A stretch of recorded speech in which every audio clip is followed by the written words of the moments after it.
দাবদাহের সাথে সাথে সক্রিয় হয়ে উঠেছে বিষাক্ত সাপও। তীব্র গরমে মানুষের মতো সাপেরও পড়তে হয় হাঁসফাঁস অবস্থায়। দাবদাহে সক্রিয় হয়ে উঠেছে বিষাক্ত সাপ। সাপ নিয়ে কাজ করে এমন একটি স্বেচ্ছাসেবী সংস্থা স্নেক রেস্কিউ টিম বাংলাদেশ বলছে, দেশে বর্তমানে যে দাবদাহ চলছে তাতে সাপের প্রাদুর্ভাব বাড়ার আশঙ্কা রয়েছে। এ সময় মানুষকে সতর্ক থাকার কথাও বলছে সংস্থাটি। সংগঠনটি আরও বলছে, 2023 এর তুলনায় এবার সাপে কাটার প্রবণতাও বেশি দেখা যাচ্ছে।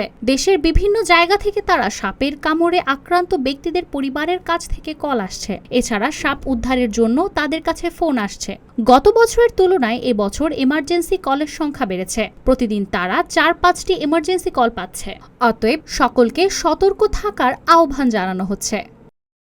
নিউজ ডেস্ক, মানজুমা আফরোজ নীলিমা, সবার কথা।